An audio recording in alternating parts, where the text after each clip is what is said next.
I was live on the air when the governor's first tweet went out basically announcing that this had happened. And at first, we didn't really know what that meant. I was on the set, I was anchoring, as I said, and so I immediately sent a note to our assignment editor and said, check into this, let's see what this is. And finished anchoring the rest of that segment of the newscast. During the commercial break, came out, checked in, we'd gotten a little more information. We'd confirmed that yes, this came from the governor's office and it is a do not use order. So, those first few hours, it was the afternoon whenever the story was breaking from other outlets. And my colleague and I, Ashton, we sort of picked up and tried to gather as much information as we could at that point. So, I think one of the difficult things when you try to compare any natural resource like water to another natural resource like coal or any mineral that maybe gets mined is that the value, the economic value of water spread across so many different facets of life that it almost gets, pardon the pun, but it gets diluted. Its real value gets diluted because you've got a tourism sector, you've got a quality of life sector. People's willingness to pay for clean water is huge. You've got a recreational sector, you've got the power industry sector. And then of course you have the drinking water sector, and all of these things draw on the value of water, but there's no single thing to point to. There's no tons per year produced in a county that has a real tax, a single tax revenue that you can point to. This event started on Twitter with Governor Earl Ray Tomlin's initial tweet a little after 5:30 that day. And it became a Twitter event. It became a social media event.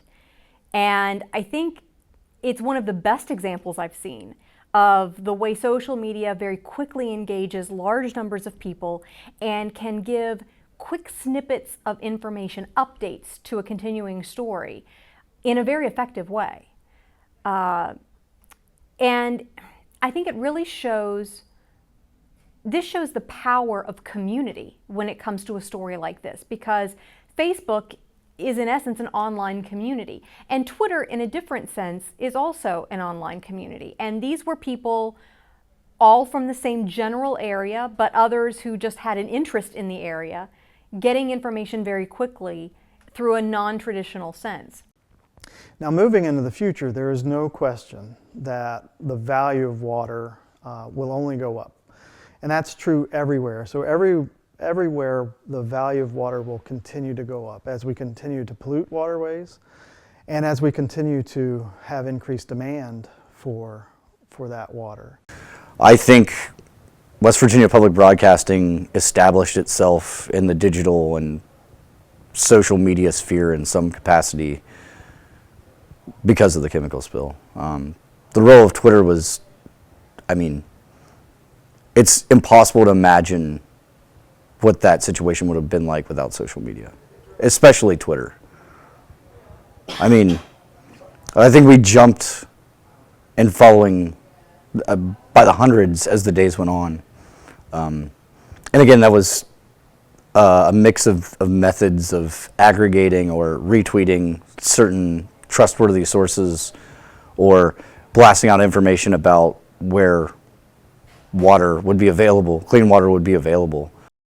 You see how dependent then we have become as a state on our few really clean, productive water sources like the Elk River. And as we lose rivers and their value of drinking water and become dependent on very few, then we become very susceptible to something that would seem like to be a localized event.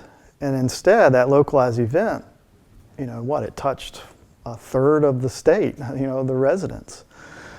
So there's a lesson in that, that the less we protect, the more dependent we become on a very, very scarce resource, and the more vulnerable then we are to spills like this.